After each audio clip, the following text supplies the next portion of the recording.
পুরুষদের বলছি, বাবা মা, ভাই বোন, আত্মীয় স্বজন, বন্ধু বান্ধবী এদের খুশি রাখার জন্য আপনি আপনার স্ত্রীকে আঘাত করছেন না তো? বাবা মা, বিয়ের পর এদের ভরসা করা একবারই উচিত নয়, কারণ তখন তারাই আপনার উপর নির্ভরশীল। ছেলে হিসেবে আপনার উচিত তাদের প্রতি দায়িত্ব কর্তব্য পালন করা। তার মানে এটা নয় যে স্ত্রীর সুখটা কেড়ে এনে আপনি তাদের দিবেন। বাবা মায়েরটা বাবা মাকে দিন, আর স্ত্রীরটা স্ত্রীকে দিন, উভয়কে সমানভাবে সুখী করুন। এরপর আসি ভাইদের কাছে। ভাই ভাই যতই ভাব ভালোবাসা থাকুক না কেন, স্বার্থে আঘাত লাগলে প্রাণের ভাইও আপনাকে চিনবে না। নিজের সংসার সন্তান হলে সে আপনার মতো ভাইকে সেকেন্ডের মধ্যে ভুলে যাবে। তখন আলাদা সংসার পাতানোর জন্য বলেই ফেলে, আমি আমার বউ বাচ্চা নিয়ে বা আমার সম্মান নিয়ে আলাদা থাকবো। একসাথে থেকে আমায় এই সংসারে বেশি টাকা দিতে হয়।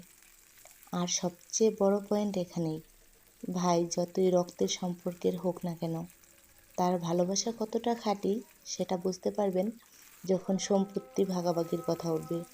আপনার ভাগে 1 ইঞ্চি বেশি আসলেই বুঝে যাবেন ভাই কতটা আপন।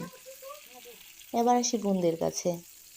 বোন সে তো বিয়ে দিলেই পরের বাড়ির বৌমা, তার কাছ থেকে আশা করা বোকামি। সে সারা জীবন আপনার পাশে থাকবে, তবে বোনের সাথে সম্পর্ক টিকে থাকে আজীবন। আত্মীয় স্বজন, এরা তখনই আপনাকে স্মরণ করবে যখন আপনার মানিব্যাগটা ভর্তি থাকবে, বা যখন আপনাকে তাদের খুব প্রয়োজন হবে। বন্ধু বান্ধবী, যতদিন ট্রিট নামক ভালোবাসা ঢেলে দিবেন, ততদিন তারা আপনার কাছে ছায়ার মতো লেগে থাকবে। রইল বাকি স্ত্রী, আপনি তাকে সম্পূর্ণ উজাড় করে ভালোবাসা ঢেলে দিন। কখনো তাকে ধমক বা নিজের নিয়ন্ত্রণে রাখবেন না। তাকে শুধু বুঝান আপনি তাকে ভালোবাসেন, তাকে ছাড়া আপনি অসম্পূর্ণ। তার মুখের হাসির কারণ হন। দেখবেন এই স্ত্রী নামক অর্ধাঙ্গিনী আপনার পাশে শেষ অবধি থেকে যাবে।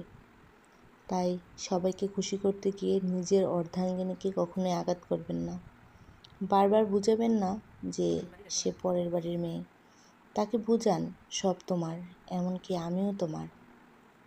আজকাল বেশিরভাগ স্ত্রী স্বামীর ভালোবাসা, যত্ন, সম্মান, সাপোর্ট এগুলো পায় না, দেখি বিচ্ছেদের সংখ্যা বেশি বেড়ে যায়।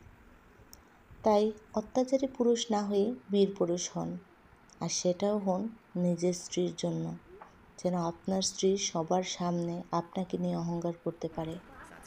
জীবন সুন্দর হয় যদি সঠিক মানুষটা সুন্দর আসে, সঠিক মানুষটাকে